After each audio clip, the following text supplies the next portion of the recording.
I have to drink a little water here. What a wonderful way to start our conference.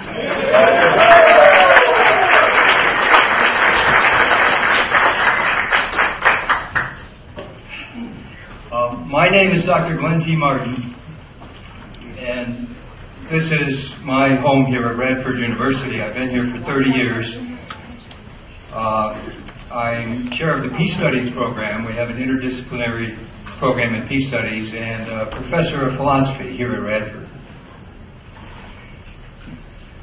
And we are here, ladies and gentlemen, as educators, teachers, students alike, all of us concerned about the future. The question that we're really here for is, do we have a future? It's serious. We're in a serious situation here in the early 21st century. We recognize that we need to build a new world because the old world has failed and is in many respects hopelessly broken and fragmented. In this respect, I think we are all, everybody here is a ray of light. We're all rays of light in the darkness and ignorance of these times. Worldwide, darkness and ignorance. And we struggle to overcome the oppression, the greed, the war, the bigotry, the hatred, the ignorance, and the fear. Many of you who came here were co-sponsors and worked very hard to get the word out about this momentous conference. Indeed, the word went out very widely, even internationally. Many people heard about it. Yet, as we here in Radford began to see that registration was not happening as expected, the Reverend Laura George and I, who are co-organizers of this conference, understood that the conference can be made intensive, dynamic, and transformational, rather than simply extensive. And that often is even better, much better. How could we have started with such a wonderful music if it was a big audience in a big auditorium?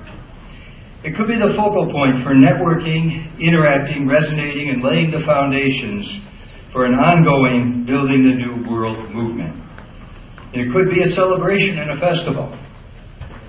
That is what we will be doing beginning this weekend. The Building the New World website will expand. It will stay up.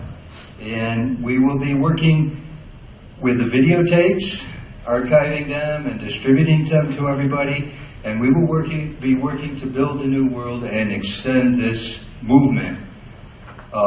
Ultimately, our goal is world transformation. It has to be world transformation.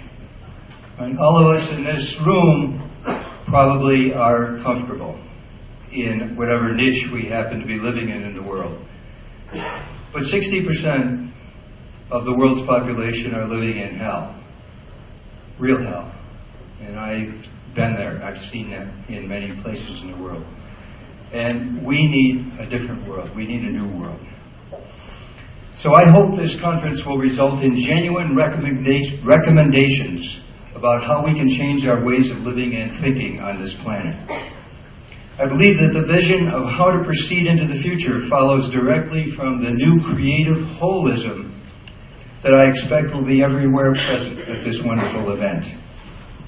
It is the mission of civilization, Rabindranath Tagore said, to create harmony among people and to establish peace in the world.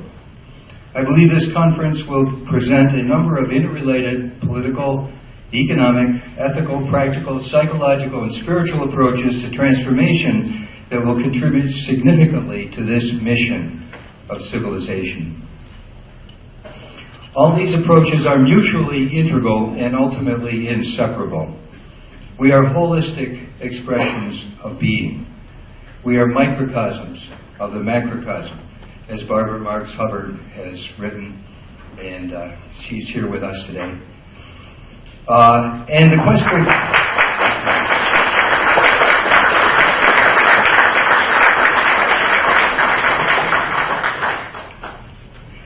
quest for human liberation is not on many levels having to choose from a recipe of equally undesirable evils. We don't want to choose among undesirable evils like we in the United States have to do every 4 years when we choose a president. All paths to liberation belong together in the microcosm that is humanity. In short, we need transformation of our institutions, our cultures, our spiritual lives, and ourselves. There is nothing utopian about this in the negative sense of the word.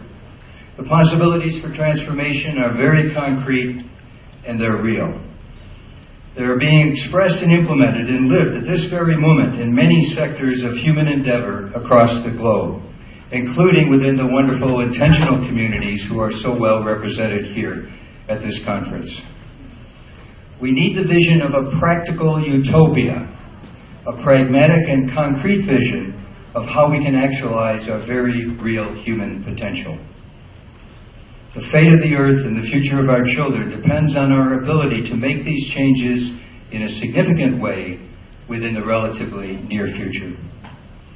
In terms of my personal life's mission, I hope all of you will recognize these possibilities in the Constitution for the Federation of Earth, which will be everywhere available at this conference. The Earth Constitution embodies the holism of our planet, our biosphere, and our humanity, not only conceptually, but organizationally.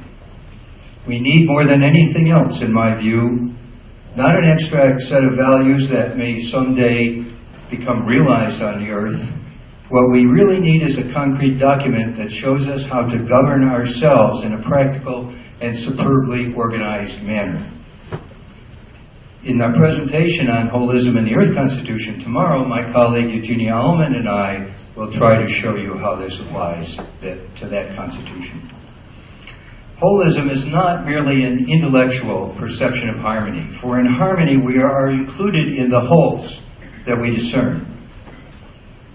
And we discern these wholes with a deeper level of our being than merely intellectually. We discern the holism of our humanity, of the earth that we live on, of our cosmos, and of the divine. Holism means not only reason, but love. Indeed, it is the synthesis of reason, intuition, and love. In a new way, the paradigm shift to holism can be akin to a religious conversion. Suddenly we see in a new way. We understand everything in a new light. We begin to discern the reasons for hope and joy and celebration everywhere. It is my sincere hope that this conference will contribute to this conversion on behalf of our common human project. In closing, I want to thank Radford University Conference Services for doing their best under what were initially very difficult circumstances. The long-term director of that suddenly left here and they had to scramble to get a new director who is very recently hired, but she's wonderful, and they're doing a wonderful job.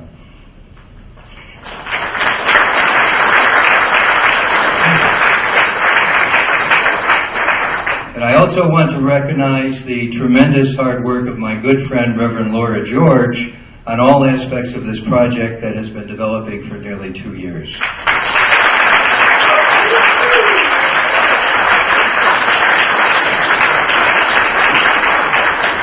Without her, it could not have happened. And I want to recognize again our guest of honor, Barbara Marks Hubbard, and all of the eminent speakers who have gone out of their way to be with us today. Thank you, all of you, participants, visitors, speakers, and volunteer workers, coming to share this unique opportunity together with all of us. We want to make your visit here comfortable, and if you have anything that you need at all, see us or see conference services, because if you're comfortable, you can be focusing on building the new world, and that's what we want to focus on.